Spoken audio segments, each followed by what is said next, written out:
souvent le Père, on prie souvent Jésus, on aime Jésus, on chante que nous aimons Jésus, on parle de Jésus autour de nous, mais quelle est notre relation avec le Saint-Esprit? Bien souvent, j'ai l'impression qu'il est un petit peu la dernière roue de la charrette, comme on dit. C'est une expression, non? C'est ça l'expression, la dernière roue du char ou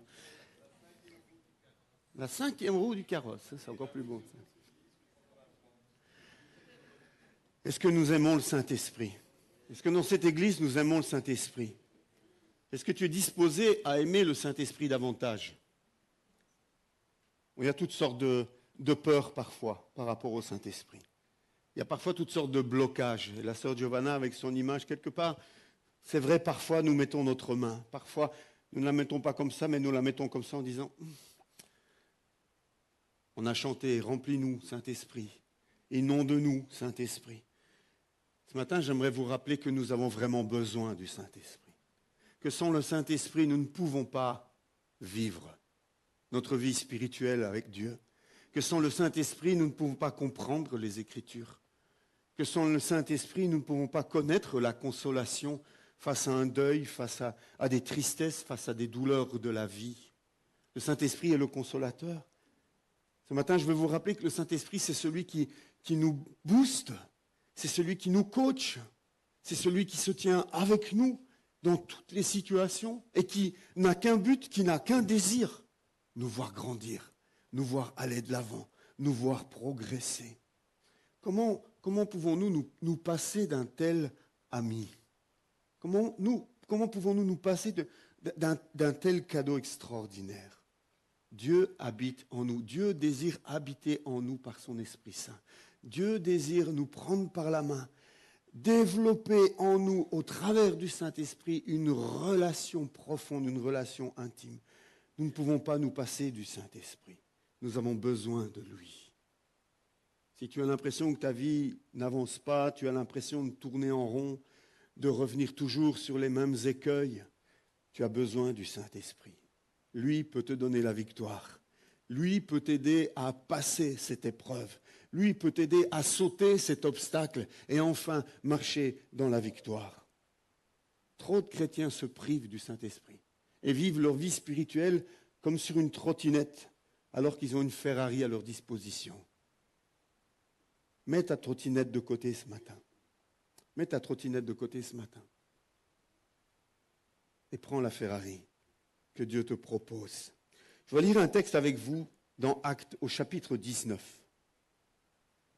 Actes chapitre 19, les premiers 7 versets de ce chapitre 19. Pendant qu'Apollos était à Corinthe, Paul arriva à Éphèse après avoir traversé les hautes provinces de l'Asie. Il rencontra quelques disciples et leur dit : « Avez-vous reçu le Saint-Esprit lorsque vous avez cru ? » Ils lui répondirent : « Nous n'avons même pas entendu parler d'un Saint-Esprit. » Il demanda : « Quel baptême avez-vous donc reçu ? » Ils répondirent : « Le baptême de Jean. » Alors Paul dit : « Jean a baptisé du baptême de repentance en disant au peuple de croire en celui qui venait après lui, c'est-à-dire en Jésus le Messie. » Sur ces paroles, ils furent baptisés au nom du Seigneur Jésus. Lorsque Paul posa les mains sur eux, le Saint-Esprit vint sur eux, et ils se mirent à parler en langue et à prophétiser. Il y avait une 12aine d'hommes en tout. Dans ce texte, ce qui m'a interpellé, c'est la question que Paul pose. Avez-vous reçu le Saint-Esprit lorsque vous avez cru ? J'ai trouvé que cette question était bizarre, intrigante. J'ai trouvé que cette question était presque même dérangeante. Je ne sais pas si ça vous plairait qu'après avoir eu un petit temps de conversation avec vous, j'en vienne à vous dire, mais as-tu reçu le Saint-Esprit lorsque tu as cru ? Parce que si Paul pose cette question, c'est qu'il y a quelque chose, certainement, dans les paroles ou dans le comportement de ses disciples, qui amène Paul à se demander s'ils ont reçu le Saint-Esprit. Je ne sais pas si vous vous êtes déjà posé cette question, mais nulle part ailleurs nous voyons Paul poser cette question à des disciples. On parle de disciples ici. Le texte nous parle bien de disciples, des gens qui se sont repentis, de disciples de Jésus. Et Paul vient vers eux et dit : avez-vous reçu le Saint-Esprit lorsque vous avez cru ? Qu'est-ce qui s'est passé ? chez ces hommes, chez ces 12 disciples, hommes ou femmes, nous ne savons pas, ces 12 disciples, qu'est-ce qu'il y avait dans le comportement de ces disciples pour que Paul leur pose cette question? Est-ce qu'ils sont arrivés à l'église, au culte, sans leur Bible?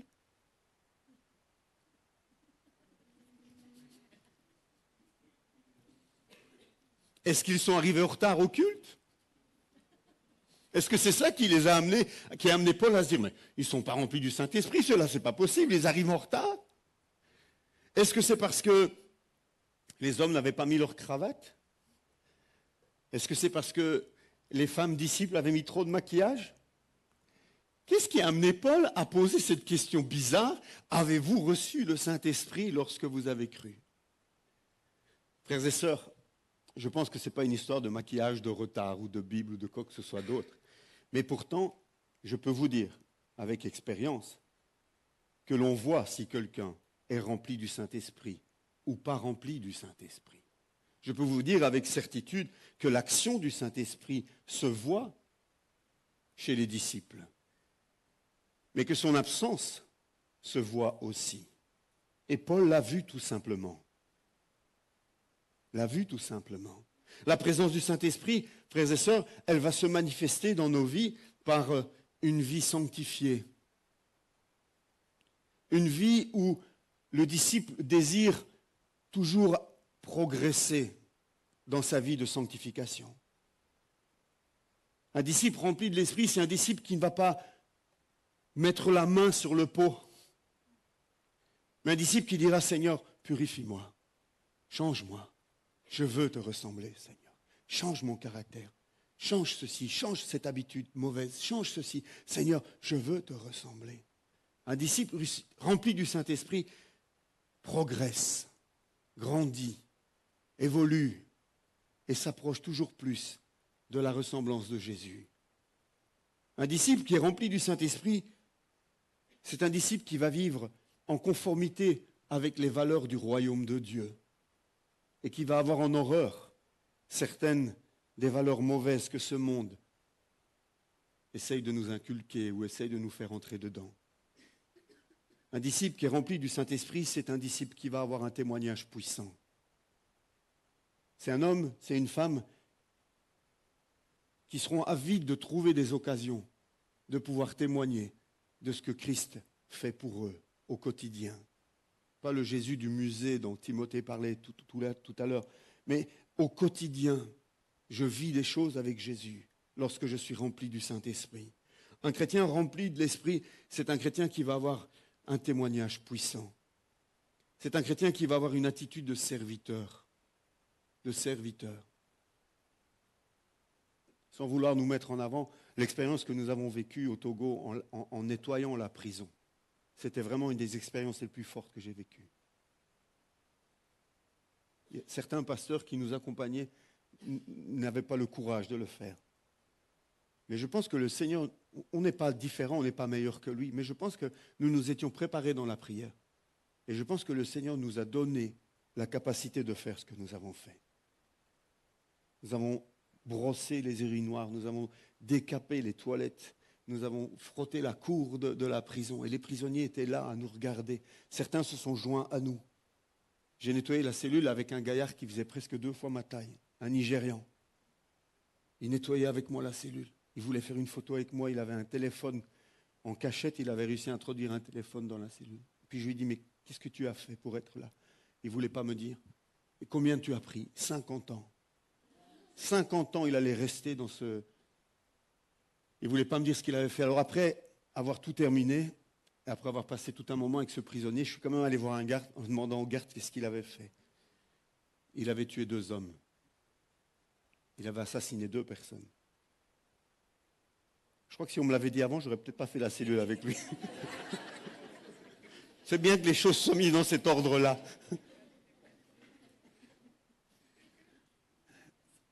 Quand tu es rempli du Saint-Esprit, tu aimes servir.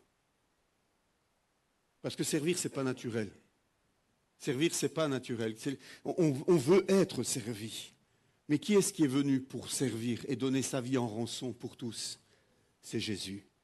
Lorsque tu es rempli du Saint-Esprit, tu es animé par l'Esprit de Jésus. et tu aimes servir. Un chrétien rempli de l'Esprit, c'est un chrétien qui aime la parole de Dieu. C'est un chrétien qui aime passer du temps dans la parole de Dieu.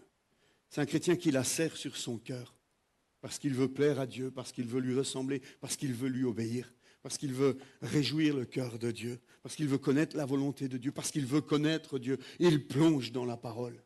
Un chrétien qui est rempli de l'Esprit, c'est un chrétien qui aime son Église, qui est fidèle à son Église, qui ne chauffe pas les chaises dans son Église, mais qui cherche par tous les moyens possibles de servir dans son Église.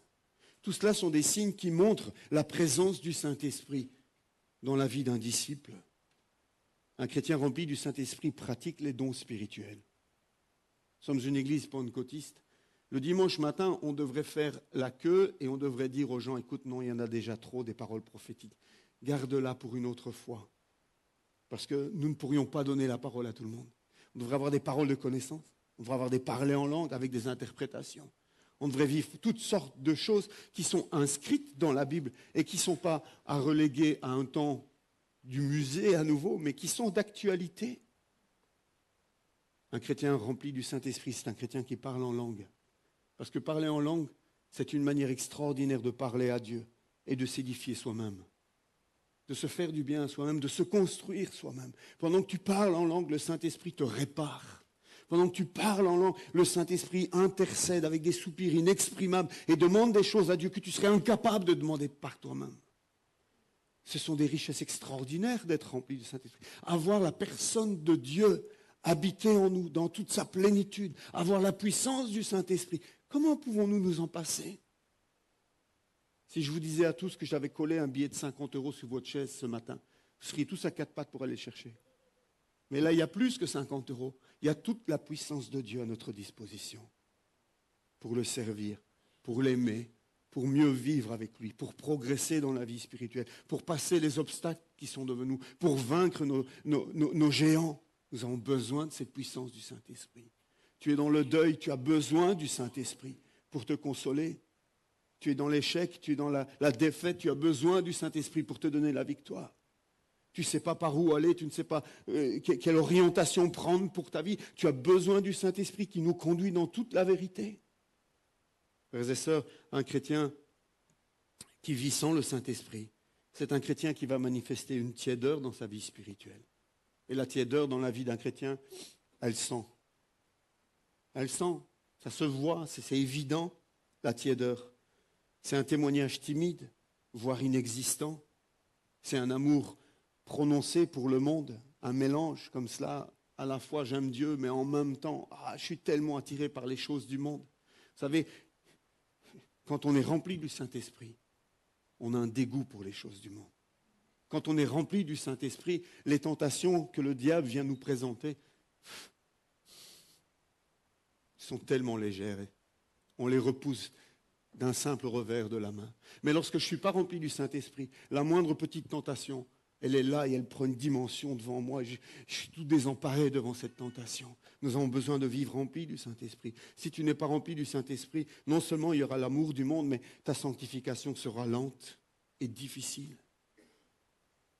Tu auras 10 ans de conversion et on se demandera où tu en es, qu'est-ce qui se passe avec toi, comment ça se fait qu'il n'y a pas d'évolution, qu'il n'y a pas de changement, ou si peu.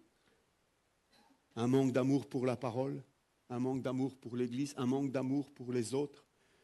Vous savez, c'est par le Saint-Esprit que nous pouvons ressembler à Christ. C'est par le Saint-Esprit que nous pouvons vraiment nous aimer les uns les autres.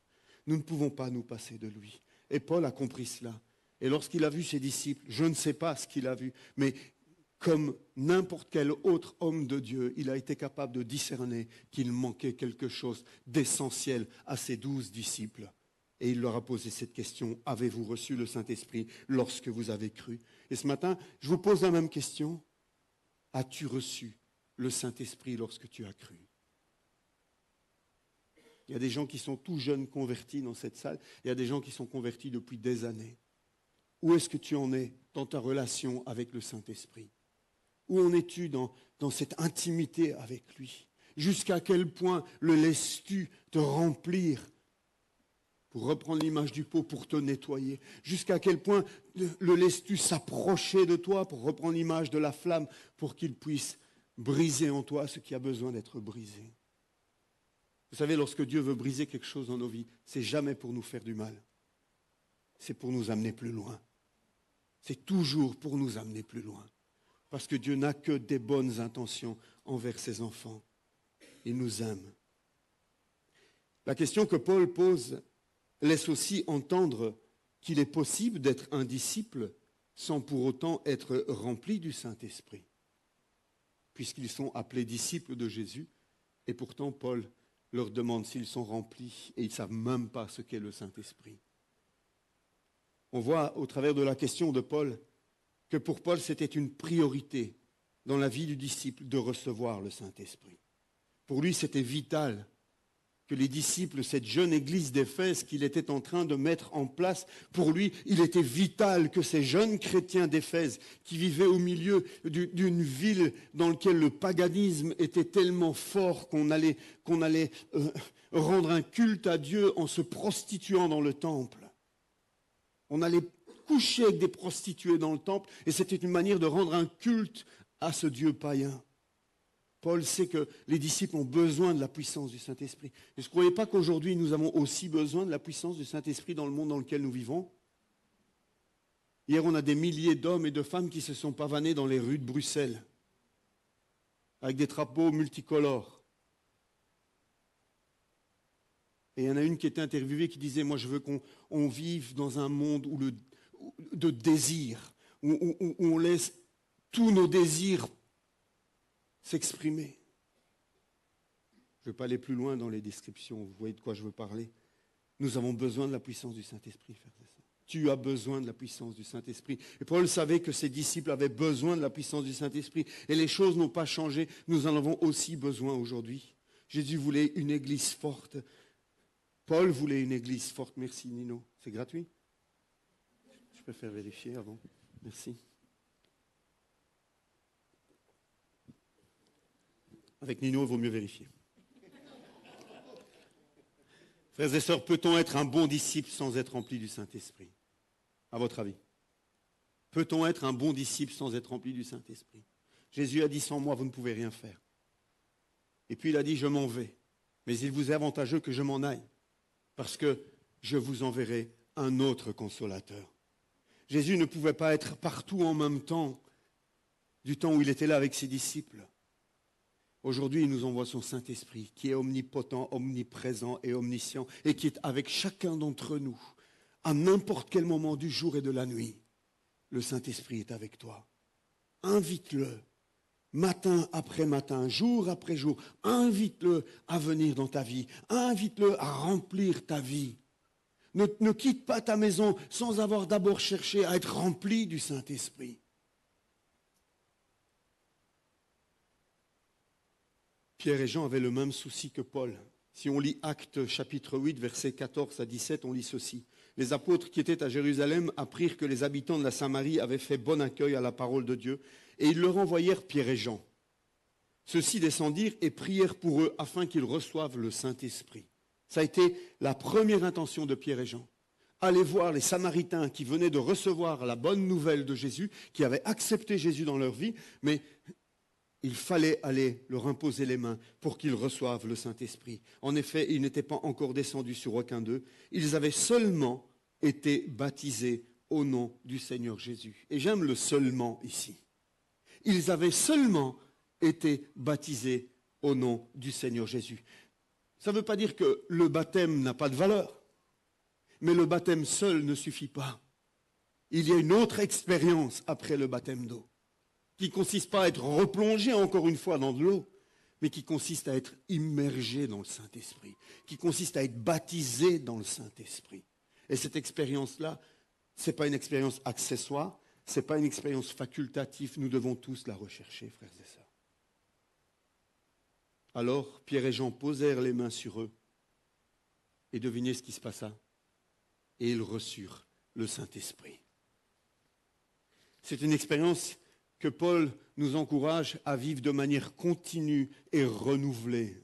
Quelques années après, à la même église d'Éphèse, au chapitre 5, versets 18 à 21, Paul va écrire pour s'assurer qu'il persévère dans cette expérience de la plénitude du Saint-Esprit, en disant « Ne vous enivrez pas de vin, cela mène à la débauche, mais soyez au contraire remplis de l'Esprit. » Dites-vous des psaumes, des hymnes, des cantiques spirituels, chantez, célébrez de tout votre cœur les louanges du Seigneur, remerciez constamment Dieu le Père pour tout, au nom de notre Seigneur Jésus-Christ, et soumettez-vous les uns aux autres dans la crainte de Dieu.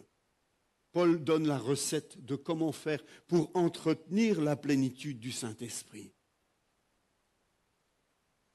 Par des psaumes, par des hymnes, par des cantiques spirituels, en chantant, en célébrant les louanges de Dieu, en remerciant Dieu, au nom de Jésus-Christ, et en nous soumettant les uns les autres et en craignant Dieu. En vivant cela au quotidien, tu vis rempli du Saint-Esprit. Cela nous amène à comprendre, frères et sœurs, je m'adresse peut-être aux plus vieux là d'entre nous, à ceux qui ont déjà fait cette expérience du baptême de l'Esprit, que c'est une expérience qui doit être entretenue. Avez-vous, je pourrais poser la question autrement, avez-vous continué à être rempli du Saint-Esprit lorsque vous avez cru ? Pourrait transformer la question de Paul. Avez-vous continué à être rempli du Saint-Esprit lorsque vous avez cru ? Je connais beaucoup de chrétiens qui ont été remplis une fois, mais qui aujourd'hui roulent à sec. Ça se voit aussi. Le baptême du Saint-Esprit, ce n'est pas une expérience à faire un jour pour pouvoir l'arborer comme une médaille sur notre plastron. Le baptême du Saint-Esprit, c'est la porte d'entrée sur une expérience continue de plénitude du Saint-Esprit. 50 € pour la mission. C'est la règle dans cette église. Quand un téléphone sonne pendant le culte, c'est 50 € pour la mission. Il y aura moins de monde dimanche prochain, mais ce n'est pas grave. Je redis cela, frères et sœurs. Beaucoup, nous avons compris que le baptême du Saint-Esprit, c'était une expérience qu'il fallait vivre. Et une fois qu'on l'a vu, on l'a vécu, on est content, on est fier, on en a profité un petit moment et puis c'est passé au musée. Puis c'est devenu une relique, c'est devenu quelque chose auquel on peut de temps en temps faire référence. Mais ça n'a rien à voir. Le baptême du Saint-Esprit, c'est juste une porte qui s'ouvre enfin pour que le Saint-Esprit puisse venir quotidiennement te remplir. C'est comme si tu allais à la pompe à essence et que tu faisais le plein une fois le jour où tu as acheté ta voiture et qu'après tu te comptais sur un plein éternel. Non, ça ne marche pas comme ça, malheureusement. Surtout au prix du diesel aujourd'hui ou de l'essence. Il faut aller régulièrement à la pompe. Eh bien, il faut régulièrement veiller à être rempli du Saint-Esprit. L'Église primitive prenait cela très au sérieux. Nous devons, nous aussi, prendre cela très au sérieux. Comment nous pourrions être missionnels, puisque c'est ce que nous prêchons depuis des semaines, comment nous pourrions être des chrétiens missionnaires, efficaces, sans être remplis du Saint-Esprit? C'est une expérience pour un témoignage puissant qui nous est proposé ici. C'est le désir de Dieu que nous soyons remplis du Saint-Esprit. Il y a des chrétiens qui se demandent « Est-ce que Dieu a envie de me remplir ?» Mais c'est une mauvaise question. C'est une mauvaise question.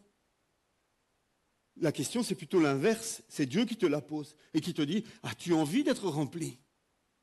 Parce que Dieu veut nous remplir.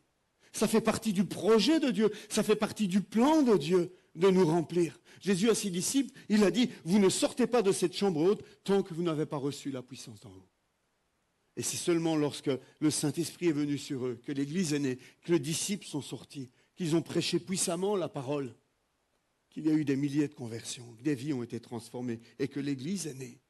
Dans Actes chapitre 1, verset 8, nous lisons ceci. « Mais vous recevrez peut-être une puissance si le Saint-Esprit vient sur vous. Et alors, vous serez peut-être mes témoins à Jérusalem, dans toute la Judée, la Samarie, jusqu'aux extrémités de la terre. » Mais si, moi c'est ça que j'ai dans mon texte. En tout cas, c'est ce que je vois dans la vie de beaucoup de mes chrétiens. Ce n'est pas la même Bible. Non, Jésus a dit, il a affirmé, mais vous recevrez une puissance.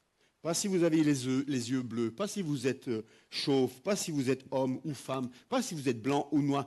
Vous, mes disciples, tous mes disciples, vous recevrez une puissance lorsque le Saint-Esprit viendra sur vous et vous serez mes témoins à Jérusalem, dans toute la Judée, la Samarie et jusqu'aux extrémités de la terre. Paul voulait aussi s'assurer que les disciples étaient de bons témoins conduits par l'Esprit. Il savait que ces 12 hommes avaient absolument besoin de cette puissance du Saint-Esprit. Alors, qu'est-ce qui s'est passé dans ce texte que nous avons lu ensemble? Si nous allons plus loin que simplement la question que Paul pose, eh bien, on se rend compte que Paul va réaliser que ses disciples ont connu le baptême de repentance de Jean. Vous savez, à l'époque, à l'époque, plus à ce moment-là, mais du temps de Jésus, Jean circulait et annonçait la venue du Messie et encourageait le peuple à se repentir de leurs fautes pour pouvoir accueillir ce Messie. Et c'est ce que Jean faisait. Et au chapitre 18, il y a Apollos qui est dans la même ligne que cela. Et ses disciples connaissent Jésus. Ses disciples ont entendu parler de Jésus et ses disciples se sont repentis. Mais lorsque Paul va leur expliquer la voie, lorsque Paul va leur expliquer d'une manière plus précise qui est Jésus et ce que Jésus a fait, ils vont décider de repasser par un baptême. Le baptême au nom du Père, du Fils et du Saint-Esprit. Et là, ils vont entendre parler du Saint-Esprit. Le baptême de la repentance, ensuite le baptême de la foi en Jésus. Alors Paul posa les mains sur eux et le Saint-Esprit vint sur eux et ils se mirent à parler en langue et à prophétiser. Il y a un signe qui accompagne ce baptême, cette plénitude de l'Esprit. Le parler en langue ou la prophétie ici, en tout cas dans ce texte. Et les conséquences de cela sur ces 12 disciples, vous les trouvez au verset 10 un peu plus loin. Suite à cette expérience, tous les habitants de l'Asie, juifs et non-juifs, entendirent la parole du Seigneur. Parce que le Saint-Esprit ne nous est pas donné pour notre luxe personnel seulement, pour notre confort personnel seulement. C'est vrai que tout à l'heure, je vous ai encouragé en vous expliquant en quoi nous avions besoin du Saint-Esprit. Mais le Saint-Esprit nous est donné aussi pour que nous soyons des témoins. Et c'est parce que le Saint-Esprit est descendu à ce moment-là que tous les habitants de l'Asie, juifs et non-juifs, entendirent la parole du Seigneur. Paul suivait le plan que Jésus avait donné à l'Église. Et le plan que Jésus avait donné à ses disciples, c'est « Soyez remplis, soyez mes témoins ». C'est simple. Jésus n'a jamais fait des choses très compliquées. Jésus n'a jamais donné des explications très compliquées. Jésus était capable de parler, de s'expliquer avec des enfants. Aujourd'hui, il nous parle et il nous dit « Soyez remplis, soyez mes témoins ». Vous êtes une église missionnelle, soyez remplis pour être mes témoins. Vous ne pourrez pas être missionnel sans être rempli. Le plan de Dieu n'a pas changé, il est le même encore aujourd'hui. Il nous appelle toujours à désirer être remplis de l'Esprit, afin d'être des témoins efficaces. Avez-vous reçu le Saint-Esprit lorsque vous avez cru, frères et sœurs? Veillez-vous à être constamment remplis du Saint-Esprit lors de votre marche chrétienne avec le Seigneur. Spurgeon disait, vivez-vous sous sa divine influence? Il parlait du Saint-Esprit à ses auditeurs. Êtes-vous remplis de sa puissance? Demandait-il à ses auditeurs. Répondez personnellement dans votre cœur à cette question. Certains diront peut-être qu'ils ne savent rien du Saint-Esprit, comme les disciples de Acte 19. D'autres peut-être vont devoir confesser qu'ils y ont goûté un jour, mais ne savent plus rien de son influence sanctifiante dans leur vie aujourd'hui. Frères et sœurs, il n'est pas trop tard pour y remédier, parce que Dieu est toujours là à déverser son esprit sur toute chair. C'est son désir. C'est son désir de nous remplir, parce qu'il veut nous rendre efficaces et parce qu'il veut nous rendre semblables à lui. La promesse est toujours d'actualité. Elle n'a pas changé. Ne nous contentons pas d'une goutte lorsque Dieu nous offre un verre. Ne nous contentons pas d'un verre lorsque Dieu nous offre un seau. Ne nous contentons pas d'un seau lorsque Dieu nous propose un bain. Un bain lorsque la rivière est là, lorsqu'on peut s'immerger complètement, nager, être complètement rempli du Saint-Esprit. Certains se diront peut-être ce matin, mais comment savoir si j'ai reçu le Saint-Esprit? Je laisse Spurgeon répondre à nouveau à la question. Si quelqu'un ne semble pas savoir si la personne du Saint-Esprit et sa puissance sont en lui, il est juste d'affirmer qu'il ne l'a pas reçu. Il était assez carré. Si vous l'avez, vous le savez. Comme celui qui a reçu un choc électrique, je vous assure, il le sait. Signé Spurgeon. Je préfère que ce soit lui qui le dise que moi. Si quelqu'un ne semble pas savoir si la personne du Saint-Esprit et sa puissance sont en lui, il est juste d'affirmer qu'il ne l'a pas reçu. Si vous l'avez, vous le savez. Comme celui qui a mis, pour parler en termes d'aujourd'hui, mis ses doigts dans la prise électrique Il sait s'il y avait du courant ou pas dans la prise. Frères et sœurs, je vous invite à rechercher cette plénitude du Saint-Esprit. Parce que je sais, dans mon fort intérieur, que le jour où j'ai reçu le Saint-Esprit, c'est le pasteur Albert qui a imposé les mains sur moi, qui a prié pour moi. Ça a été une révolution dans ma vie. Il y a un avant, il y a un après. Et même lui l'a vu. Ça a été tellement fort, ça a été tellement efficace, ça a tellement bouleversé ma vie que je désire la même chose pour chacun d'entre vous. Que je désire voir chacun d'entre vous vivre au quotidien cette expérience du Saint-Esprit. Comment le recevoir? Bien simplement en suivant l'exemple de ses disciples. Paul leur pose la question, l'avez-vous reçu? Non. Ils avaient connu la repentance. Et je pense que c'est un mot qui n'est peut-être pas à la mode, qu'on n'utilise plus beaucoup. Mais ce matin, je veux rappeler que le chemin qui mène à Dieu, la porte qui permet d'entrer dans la présence de Dieu et la porte qui permet la plénitude du Saint-Esprit, c'est la porte de la repentance. Sans la repentance, vous ne verrez pas Dieu. C'est quoi la repentance? C'est reconnaître que tu es pécheur. C'est reconnaître qu'il n'y a rien de bon en toi par rapport au standard de Dieu. Certainement que par rapport à ton voisin, tu es meilleur. J'ai déjà remarqué ça. On est tous meilleurs que notre voisin. Vous avez déjà remarqué ça? Tous, nous sommes meilleurs que notre voisin. Mais par rapport à Dieu, frères et sœurs, ce matin encore, je priais avant de venir à l'église, je prenais mon temps, je disais Seigneur, mais il y a tellement encore de choses dans ma vie qui ne sont pas belles. Il y a tellement encore de choses en moi, peut-être plus dans ce que je dis, peut-être plus dans des choses que je fais, mais je sais, je connais mes pensées, je connais l'intérieur de mon cœur.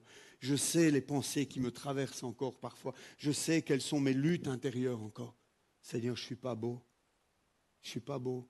J'aimerais tellement un jour te ressembler. Et ce matin, j'ai demandé pardon à Dieu. La repentance, c'est une expérience quotidienne, frères et sœurs.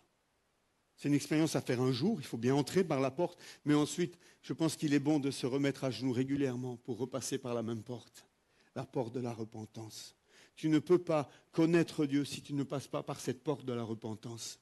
Tu ne peux pas jouir des bénédictions de Dieu dans ta vie, tu ne peux pas le connaître, tu ne peux pas recevoir ses promesses si tu ne t'es pas mis un jour à genoux pour dire « Seigneur, on va faire les comptes tous les deux.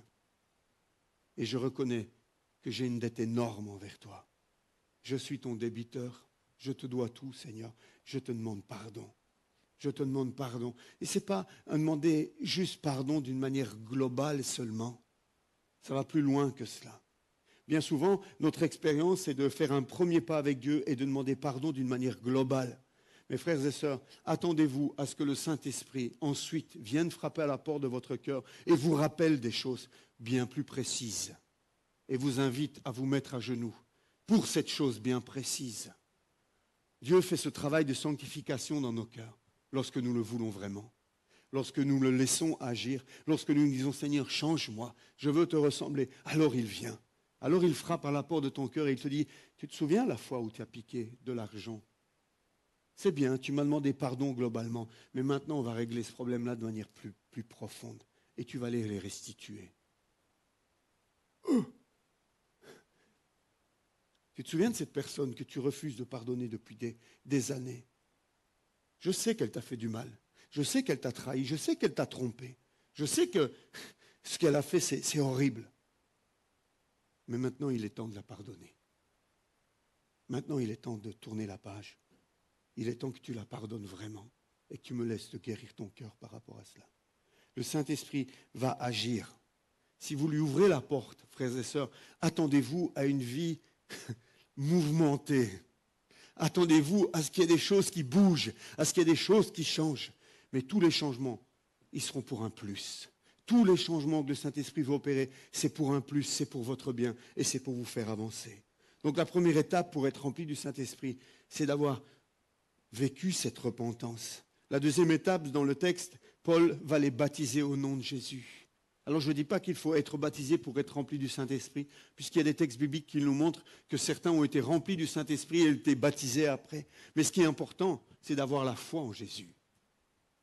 Avoir foi en son œuvre, avoir foi en lui, croire que ce n'est pas une légende, que ce n'est pas une histoire tirée par les cheveux, inventée par les hommes, mais croire que le Fils de Dieu est réellement venu en homme au milieu de nous, vivre comme un simple homme, un serviteur, sans péché, sans faute, et monter sur cette croix pour payer les fautes de nous tous.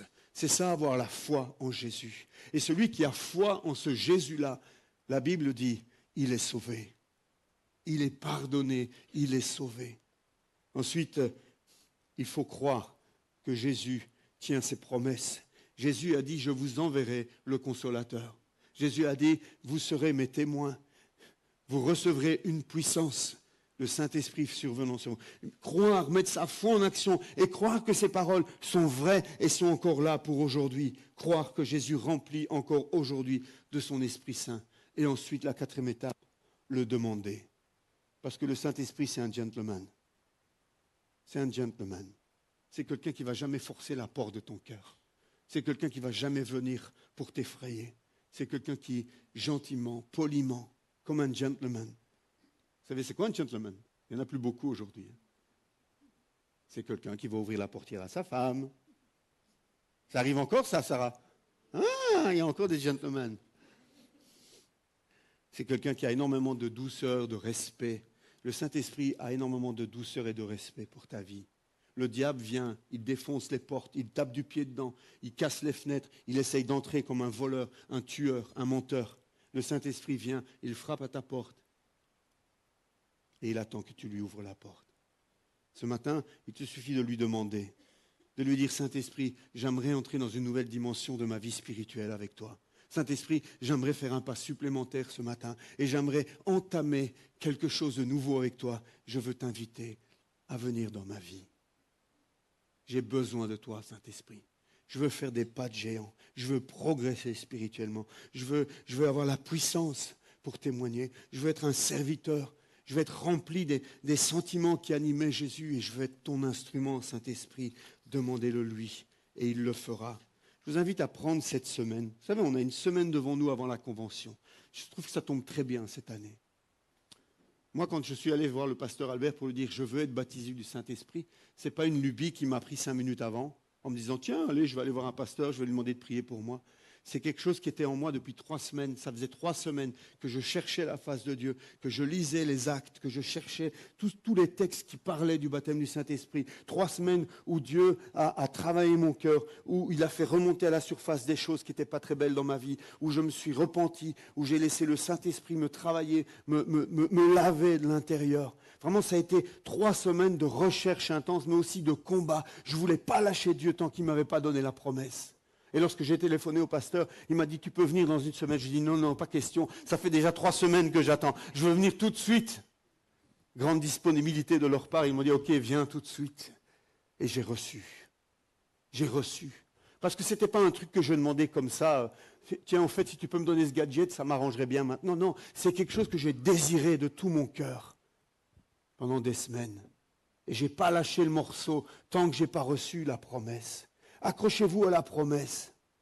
Prenez cette semaine à part. Cherchez la face de Dieu pendant cette semaine. Relisez les actes. Relisez les passages qui parlent de ce baptême du Saint-Esprit. Et préparez-vous. Disposez vos cœurs pour qu'à la convention, vous puissiez être visités par le Saint-Esprit.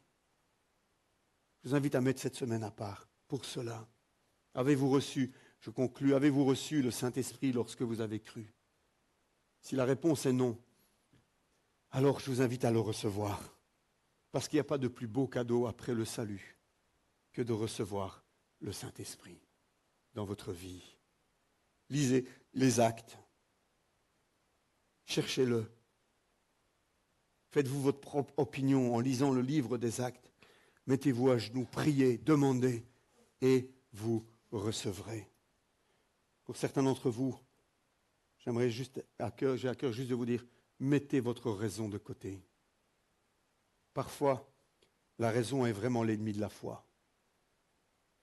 Je ne dis pas qu'il ne faut pas avoir de raisonnement pour vivre sa foi, mais je dis que parfois, le raisonnement, la raison est l'ennemi de notre foi.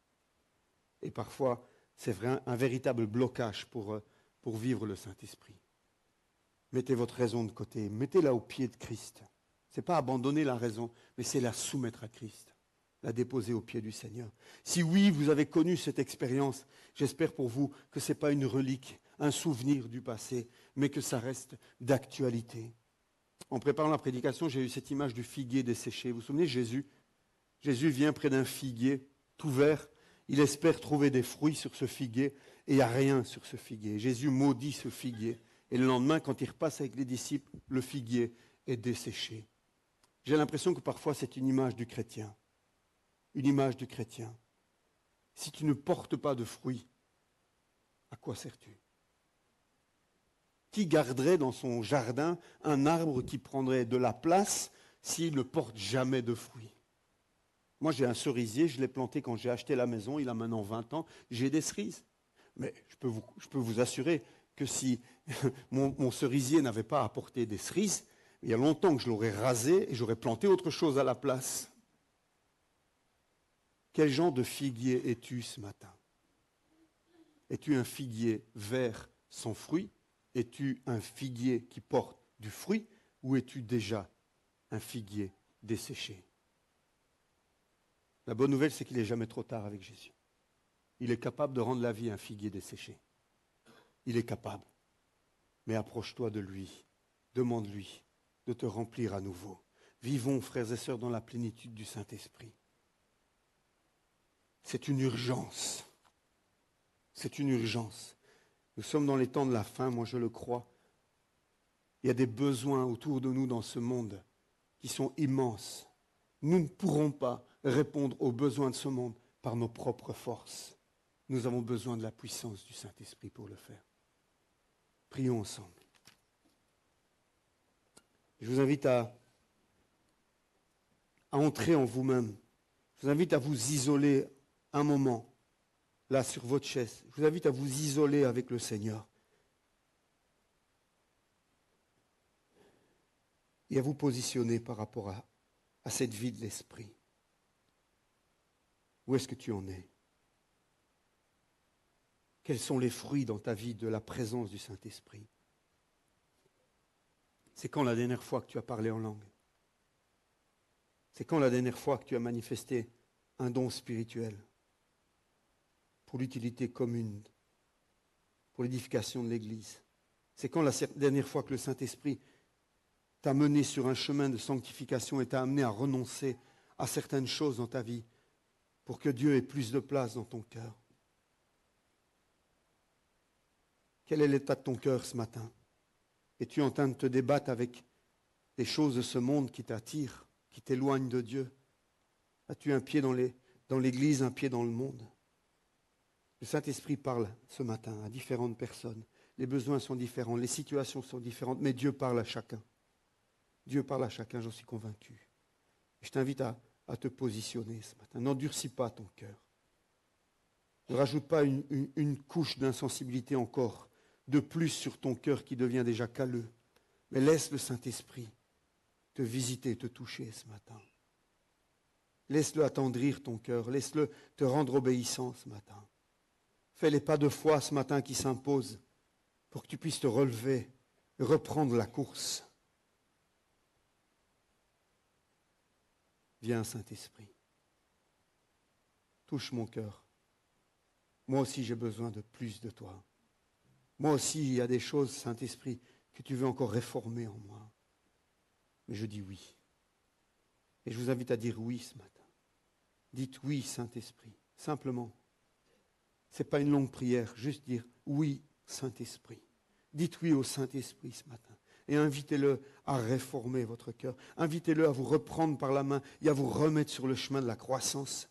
Invitez-le à vous remettre sur le chemin de la victoire. Invitez-le à vous remettre sur le chemin du service. Viens, Saint-Esprit.